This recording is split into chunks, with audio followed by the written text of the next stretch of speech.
All right, so students, we are looking at the industrial societies as promised, coming on back to this, and this is our third social revolution, and this began in Great Britain in about 1765 when the steam engine was first used to run machinery. Before this, lots of machines were run by either human or animal power, so this was a huge accomplishment, like it cannot be understated.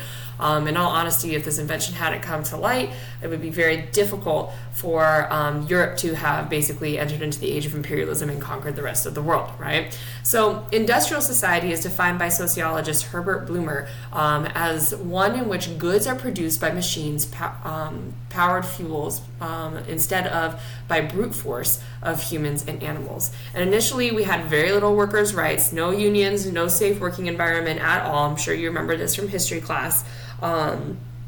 And there were, and if protested, if people decided to protest, they were fired, strikes were illegal, it was not good. And ultimately, against all odds, because really you'd never seen the downtrodden ever in history gain any rights really up until this point, but there were more workers' rights and less inequality within our industrial societies in terms of within working in our factories, okay?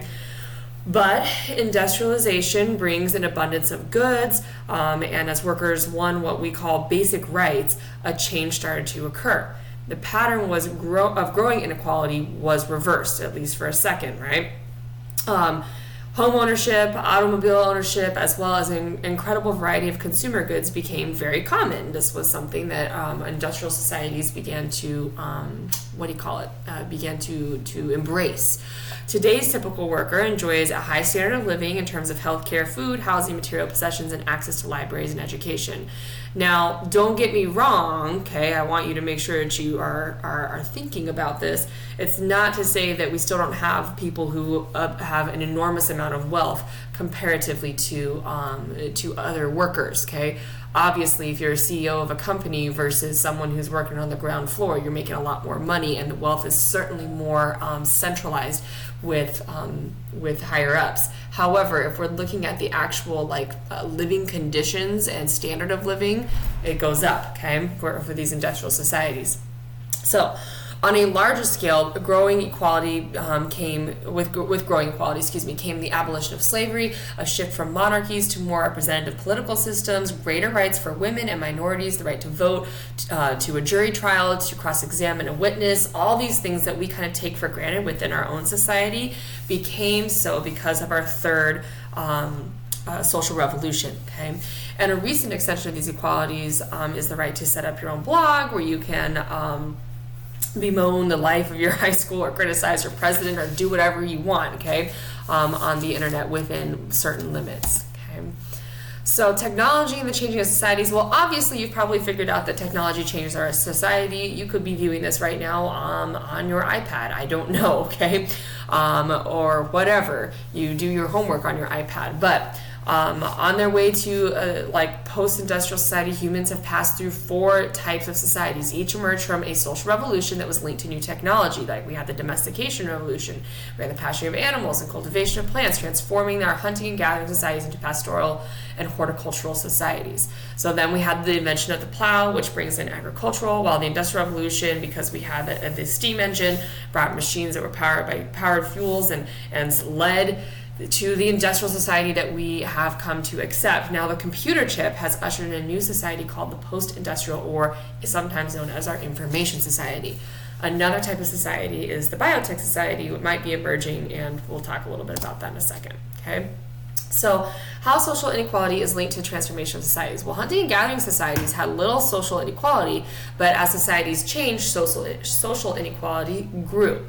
And the root of the transition to social inequality was the accumulation of a food surplus made possible through the domestication revolution. So if you wonder why people like Karl Marx, right, we talked a little bit about him, or at least you guys did, wanted to go back to the idea that we are only creating what we need, it's because in a lot of ways it didn't lead to our social stratification, okay?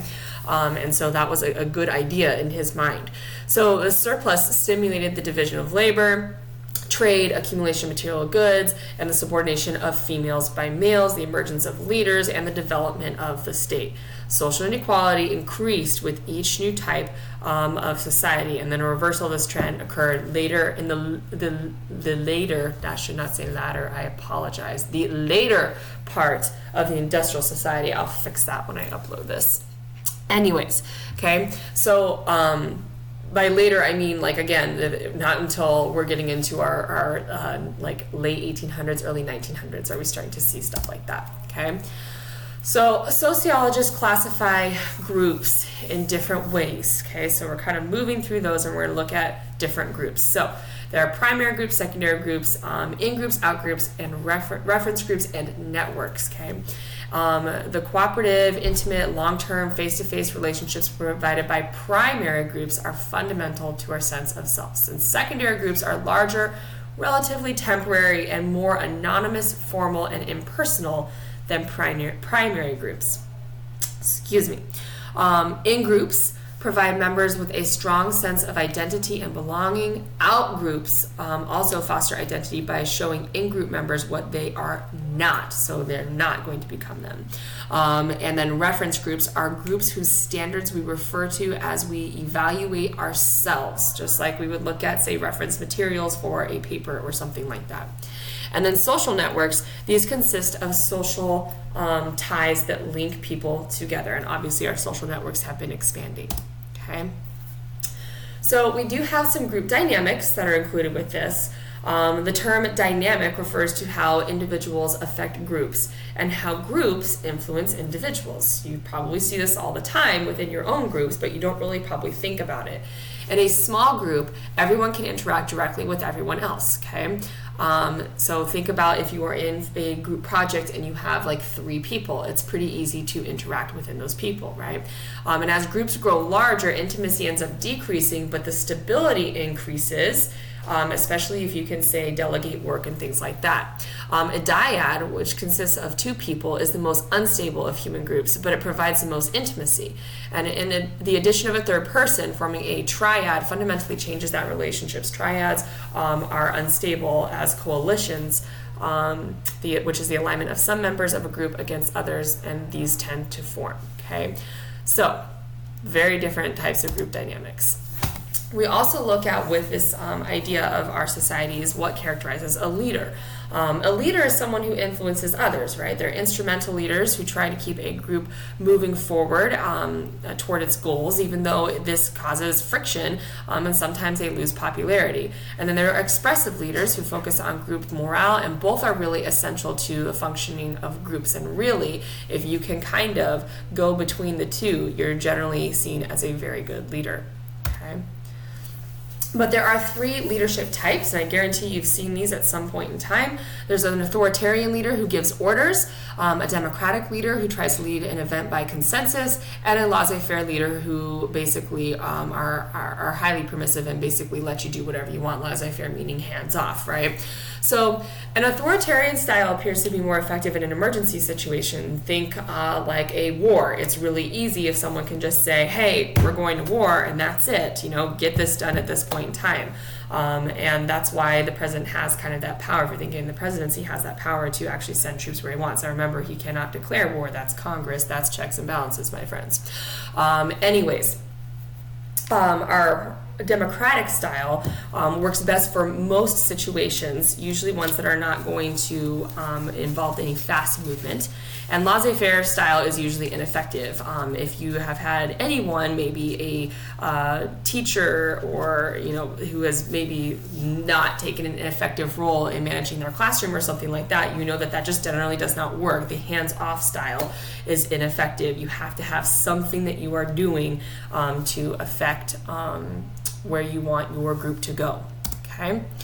So how do groups encourage conformity?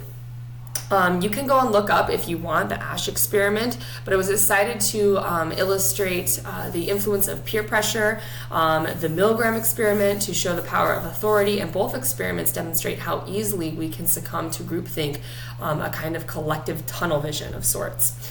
And then preventing groupthink requires the free circulation of diverse and opposing ideas, but it's very difficult when we get into groups and start to form ideas together. Okay? And that is it, my friends. Wow, I know, it was a lot. Please, as always, let me know if you have any questions, and I appreciate your attention in this. Thanks so much, guys.